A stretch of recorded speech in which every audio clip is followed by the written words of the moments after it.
Hi students, next ഒരു important question പറഞ്ഞത് joint വെഞ്ചറിൻ്റെയാണ്. What is mean by joint venture? Explain the salient features of joint venture. എന്താണ് joint venture, എന്താണ് അതിൻ്റെ features എന്തൊക്കെയാണ്, പിന്നെ distinction between joint venture and consignment. Joint വെഞ്ചറും കൺസൈൻമെൻറ്റും തമ്മിലുള്ള വ്യത്യാസം എന്താണ്, ജോയിൻറ്റ് വെഞ്ചറും പാർട്ട്ണർഷിപ്പും തമ്മിലുള്ള വ്യത്യാസം എന്താണെന്നാണ്. Okay, so what is joint venture?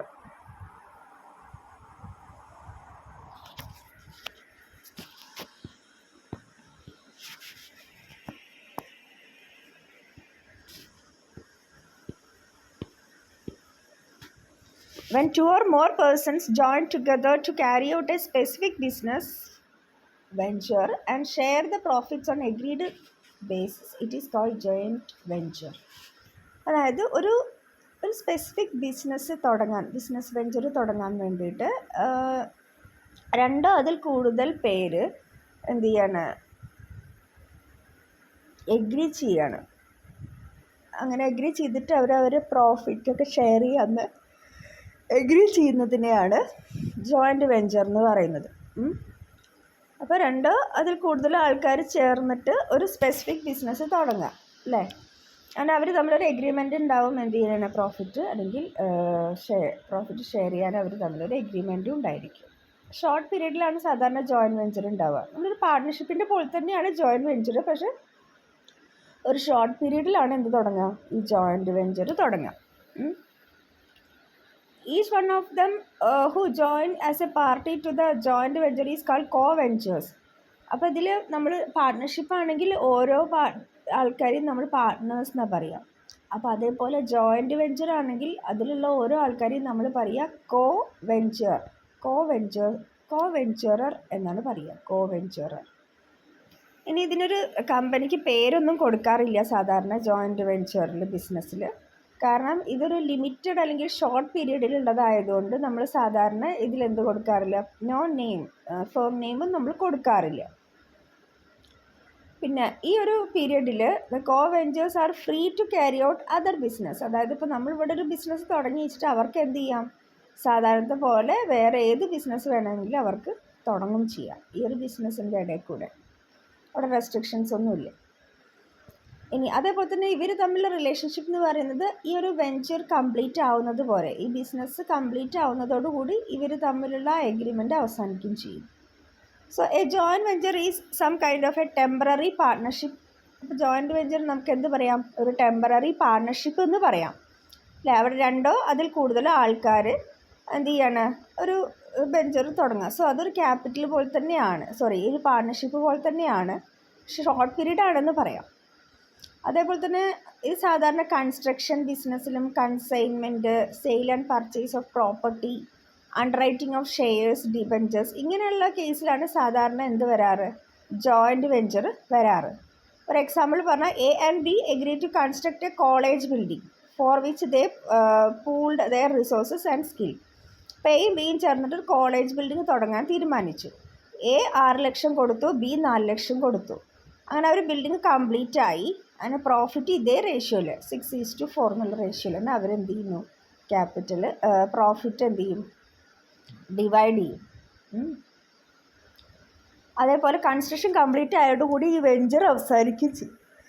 അപ്പോൾ അങ്ങനെ ഷോർട്ട് പീരീഡിൽ ഒരു പർപ്പസോടു കൂടി തുടങ്ങുന്ന വെഞ്ചറാണ് ജോയിൻറ്റ് വെഞ്ചർ എന്ന് പറയുന്നത്. അപ്പോൾ ഇതിൻ്റെ ഫീച്ചേഴ്സ് എന്ന് പറഞ്ഞാൽ രണ്ടോ അതിൽ കൂടുതലോ ആൾക്കാരുണ്ടായിരിക്കണം. ഫീച്ചേഴ്സ് ചോദിച്ചിട്ടുണ്ട് എക്സാമിന്. ഇതിൻ്റെ പർപ്പസ് എന്ന് പറയുന്നത് ഒരു പർട്ടിക്കുലർ പ്രൊജക്റ്റ് തുടങ്ങുക എന്നതാണ്. അതേപോലെ തന്നെ ഒരു പേര് ഇതിന് ഉണ്ടായിക്കൊള്ളണം എന്നില്ല, ഫേമിന് ഒരു പേരുണ്ടാവണം എന്നില്ല. പിന്നെ അത് ടെമ്പററി നാച്ചറാണ്. So the agreement regarding the venture automatically stands terminated. അതുകൊണ്ട് ഇവിടെ എഗ്രിമെൻ്റ് എന്ന് പറയുന്നത് ടെർമിനേറ്റ് ചെയ്യപ്പെടുമെന്നാണ് പറയുന്നത്. As soon as the venture is completed, venture complete ആവുന്നതോടെ എഗ്രിമെൻറ്റ് ടെർമിനേറ്റ് ചെയ്യപ്പെടും. അതേപോലെ ഇവർ അവരുടെ പ്രോഫിറ്റ് ആൻഡ് ലോസ് ഒരു എഗ്രീഡ് റേഷ്യോയിലാണ് ഷെയർ ചെയ്യുക. ഇനി അതിലൊരു എഗ്രിമെൻറ്റ് ഒരു ആബ്സെൻറ്റ് വന്നു കഴിഞ്ഞാൽ ഈക്വലായിട്ട്, അങ്ങനെ ഒരു എഗ്രിമെൻറ്റ് ഇല്ല എങ്കിൽ ഈക്വലായിട്ട് ഡിവൈഡ് ചെയ്യും, അല്ലെങ്കിൽ അവർ പറഞ്ഞ റേഷ്യോയിലാണ് പ്രോഫിറ്റ് ഡിവൈഡ് ചെയ്യുക.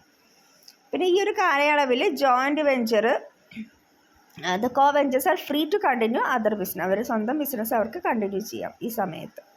അതിൻ്റെ മെയിൻ അഡ്വാൻറ്റേജ് എന്ന് പറയുന്നത് സഫിഷ്യൻറ്റ് റിസോഴ്സസ്.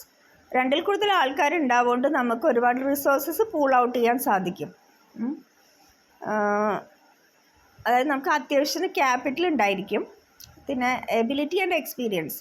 അപ്പോൾ different ventures may having different skills and experience. അപ്പോൾ നമുക്കറിയാം ഓരോ വെഞ്ചറിനും ഓരോ തരത്തിലാണ്, ഓരോ ഫീൽഡിലായിരിക്കും. സോ അതിൻ്റെ എക്സ്പീരിയൻസൊക്കെ സ്കില്ലൊക്കെ വേറെ വേണ്ടി വരും.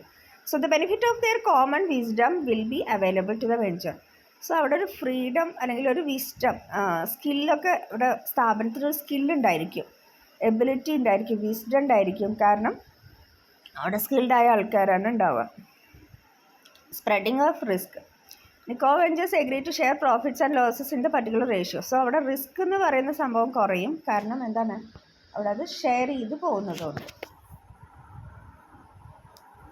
ഇനി നമുക്ക് ക്വസ്റ്റ്യനിൽ ചോദിച്ചിട്ടുള്ളത് 2 തമ്മിലുള്ള വ്യത്യാസമാണ്. കൺസൈൻമെൻറ്റും ജോയിൻറ്റ് വെഞ്ചറും, ജോയിൻറ്റ് വെഞ്ചറും പാർട്ണർഷിപ്പും. സോ കൺസൈൻമെൻറ്റ് നമ്മൾ മുന്നേ പറഞ്ഞിട്ടുണ്ടായിരുന്നു, അതിൻ്റെ തിയറി നോക്കി പോകണം. സോ കൺസൈൻമെൻറ്റ് എന്ന് പറഞ്ഞാൽ അതിൽ 2 പേരാണ് വരുന്നത്. 2 പേരാണ് കൺസൈൻമെൻറ്റിൽ വരുന്നത്, കൺസൈനറും കൺസൈനിയും. ജോയിൻറ്റ് വെഞ്ചറിൽ അവിടെ എന്താണ്, നമുക്ക് വേണമെങ്കിൽ 2 2ൽ കൂടുതലോ ജോയിൻറ്റ് വെഞ്ചറിൽ കോ വെഞ്ചേഴ്സ് വരാം. ഇവിടെ 2 പേരാണെങ്കിൽ അവിടെ 2ൽ കൂടുതൽ വരാം, അവിടെ ലിമിറ്റേഷൻ ഇല്ല. പിന്നെ റിലേഷൻഷിപ്പ് എന്ന് പറയുന്നത് കൺസൈനറും കൺസൈനിയും തമ്മിലുള്ള റിലേഷൻഷിപ്പ് പ്രിൻസിപ്പൽ ആൻഡ് ഏജൻറ്റ് പോലെയാണ്. ഇവിടെ ജോയിൻറ്റ് വെഞ്ചറിൽ റിലേഷൻഷിപ്പ് എന്ന് പറയുന്നത് കോ വെഞ്ചേഴ്സാണ്, പാർട്ണർഷിപ്പിൻ്റെ പോലെയാണ്. പിന്നെ അതിലൊരു വ്യത്യാസം പറയുന്നത് കൺസൈൻമെൻറ്റിൽ എന്ന് പറയുന്നത് നമ്മൾ ലോങ് ടൈമിലായിരിക്കും, പക്ഷേ ഇത് ഷോർട്ട് ടൈമിലാണ് ജോയിൻറ്റ് വെഞ്ചർ എന്ന് പറയുന്നത്. ഒരു വെഞ്ചർ കംപ്ലീറ്റ് ആവുന്നതോടുകൂടി റിലേഷൻഷിപ്പ് അവിടെ അവസാനിക്കും. ഇനി ഇവിടെ ഫണ്ട് എല്ലാം കൺസൈനിയാണ് ഫണ്ട് കൊടുക്കുന്നത് ഈ ജോയിൻറ്റ് വെഞ്ചറിൽ. ഇവിടെ കോ വെഞ്ചേഴ്സ് കോൺട്രിബ്യൂട്ട് ചെയ്യുകയാണ് ചെയ്യുന്നത് ജോയിൻറ്റ് വെഞ്ചറിൽ. പിന്നെ the consignee act merely as an agent and has to follow instructions of the consigner. അതേപോലെ ഇവിടെ കൺസൈനിക്ക് ഒരു ഏജൻറ്റ് പോലെയാണ് പ്രവർത്തിക്കുന്നത്. അതേപോലെ എന്ത് ചെയ്യാണ്ടാവും, ചില കൺസൈനി പറയുന്ന ഇൻസ്ട്രക്ഷൻസൊക്കെ ഫോളോ ചെയ്യണേ. ഇവിടെ കോ വെഞ്ചർ എന്ന് പറഞ്ഞാൽ അവർക്ക് ഈക്വൽ അതോറിറ്റിയാണുള്ളത്, തീരുമാനം എടുക്കാൻ ഈക്വലായിട്ട് അതോറിറ്റി ഉണ്ട്. പിന്നെ എന്താ പറഞ്ഞിട്ടുള്ളത്, കൺസൈൻമെൻറ്റ് എന്ന് പറഞ്ഞാൽ generally concerned with the sale of movable ഗുഡ്സിൻ്റെ സെയിലാണ് അവിടെ വരുന്നത്, കൺസൈൻമെൻറ്റിൽ വരുന്നത്. ജോയിൻറ്റ് വെഞ്ചർ എന്ന് പറഞ്ഞാൽ അവിടെ പലതും വരാം, സെയിൽ ഓഫ് ഗുഡ്സ് ആവാം, അല്ലെങ്കിൽ കൺസ്ട്രക്ഷൻ ബിൽഡിംഗ് ആയിരിക്കാം, ഇൻവെസ്റ്റ്മെൻറ്റ് ഇൻ ഷെയർസ് ആയിരിക്കാം, അങ്ങനെ പല രീതിയിൽ വരാം. പിന്നെ കൺസൈൻമെൻറ്റിൽ പ്രോഫിറ്റ് എന്ന് പറയുന്നത് കൺസൈനർക്ക് മാത്രമാണ്, കൺസൈനിക്ക് കമ്മീഷൻ മാത്രമേ ഉള്ളൂ. ഇവിടെ പ്രോഫിറ്റ് എല്ലാവർക്കും ഷെയർ ചെയ്തിട്ട് എടുക്കാം.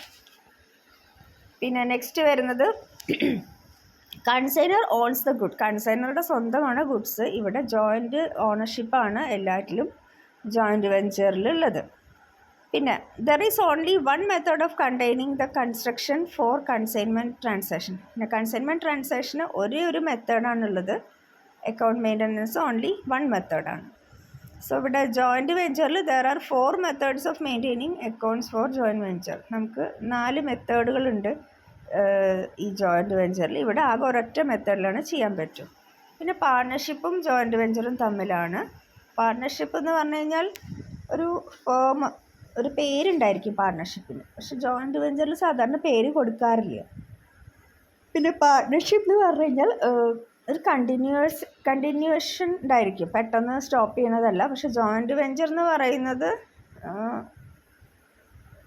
കണ്ടിന്യൂസ് നേച്ചറാണ്. ഇവിടെ ഒരു കണ്ടിന്യൂസ് നേച്ചർ അല്ല, വർക്ക് കംപ്ലീറ്റ് ആവുന്നതോടുകൂടി അവിടെ ജോയിൻറ്റ് വെഞ്ചർ അവസാനിക്കും. അതേപോലെ separate set of books of account have to be maintain. ഒരു സെപ്പറേറ്റ് ബുക്സ് ഓഫ് അക്കൗണ്ടൊക്കെ എവിടെ വരുന്നുണ്ട്, നമ്മുടെ പാർട്ണർഷിപ്പിൽ വരുന്നുണ്ട്.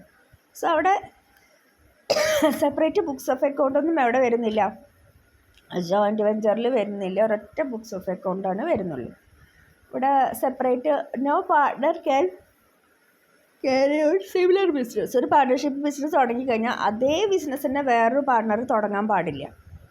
അതിലത്തെ ഒരു പാർട്ണർ അതേ ബിസിനസ് വേറെ തുടങ്ങാൻ പാടില്ല. പക്ഷേ ജോയിൻറ്റ് വെഞ്ചറാണ് പറയുന്നത്, the co ventures are free to carry out the business.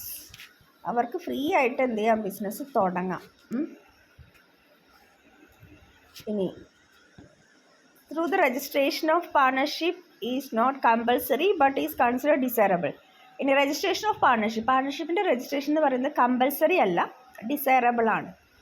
ഇവിടെ നമ്മുടെ ജോയിൻറ്റ് വെഞ്ചർ പാർട്ണർഷിപ്പിൽ രജിസ്ട്രേഷൻ എന്ന് പറയുന്നത് നമുക്ക് കമ്പൽസറി അല്ല, പക്ഷേ ഇവിടെ രജിസ്ട്രേഷൻ ആവശ്യമില്ല. എവിടെ ജോയിൻറ്റ് വെഞ്ചർ രജിസ്റ്റർ ചെയ്യേണ്ട ആവശ്യമില്ല. പിന്നെ minor can be also be admitted as a benefit for the firm. So ബെനിഫിറ്റിന് വേണ്ടിയിട്ട് നമുക്ക് മൈനേഴ്സിനെ അടക്കം പാർട്ട്നേഴ്സിൽ അഡ്മിറ്റ് ചെയ്യാം. പക്ഷെ ഒരു കോ വെഞ്ചറായിട്ട് ഒരിക്കലും ഒരു മൈനറെ നമുക്ക് എടുക്കാൻ പറ്റില്ല. ഓക്കെ, അപ്പോൾ ഇതാണ് ജോയിൻറ്റ് വെഞ്ചറും പാർട്ണർഷിപ്പ് അല്ലെങ്കിൽ മറ്റുള്ള എന്താ പറയുക കൺസൈൻമെൻറ്റും തമ്മിലുള്ള വ്യത്യാസം. സോ ഇതുകൂടി നോക്കാം. Okay, thank you.